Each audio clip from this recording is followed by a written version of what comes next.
Rapper Kanye West has proven himself the equal of really anyone on the planet at dominating public discourse with just a few hundred characters on Twitter.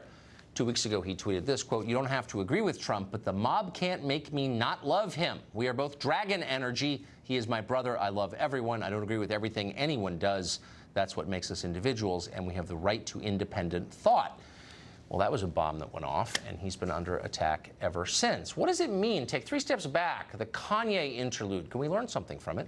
Jason Whitlock has been watching carefully. He's an anchor at FS1. In a recent op-ed, he called Kanye's statement, quote, "one of the best tweets of all time." He joins us tonight to explain what he means. Jason, what do you mean by that? Why is it one of the best tweets of all time? Well, I think what Kanye is trying to do is open Black America's mind to the fact that perhaps we've chosen a bad strategy by swallowing all of the Democratic Party and liberalism whole. I say in my column in the Wall Street Journal that in the immediate aftermath of the civil rights movement in the 1960s, Democrats marketed to us liberalism as the solution to all of our problems. And liberalism now is like the cigarette. It's been marketed to us the same as the cigarette. Fashionable, sophisticated, it's supposed to be liberating. But I think it needs a Surgeon General's warning, hazardous to your family and all the values you were taught as a child.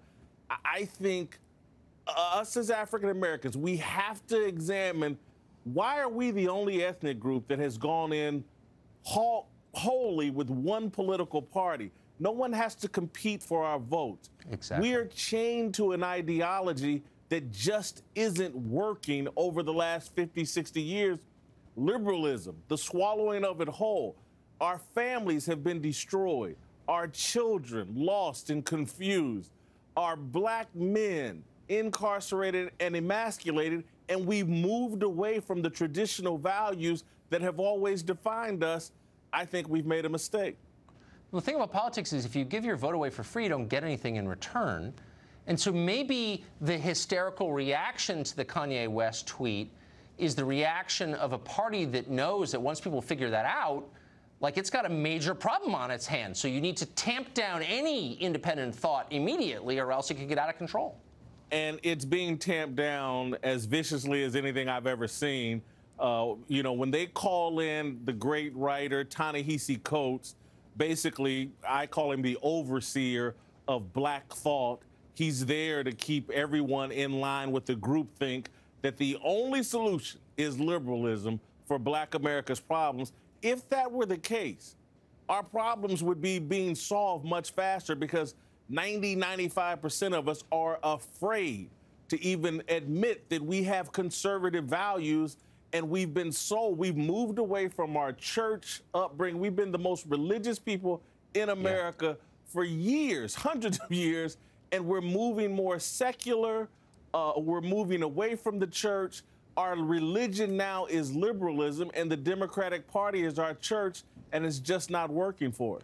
So if Kanye West, who's like not just one of those popular Black Americans, but one of those popular Americans just across the board, if he doesn't stand a chance of just raising this question, because it's a totally valid question, then how, who does?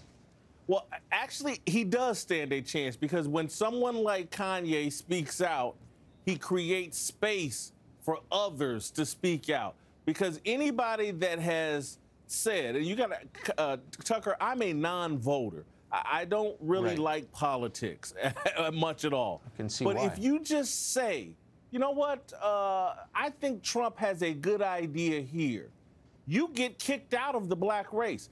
Kanye's saying, I don't agree with everything Trump believes in. Kanye, disagrees with Trump and the Republican Party and conservatives on a lot of issues, but he's not willing to cast someone out of the human race just because he disagrees with them. If I cast everybody out that I disagreed with, I would have no one. I agree. I know that feeling so well. Jason Whitlock, it is great to see you, as always. Thank you for doing that. Thank you, Tucker. Next up, a California high school encouraging kids to fantasize about the ritual execution of the President of the United States, and when called on it, the extreme bigotry. Of course, that's next.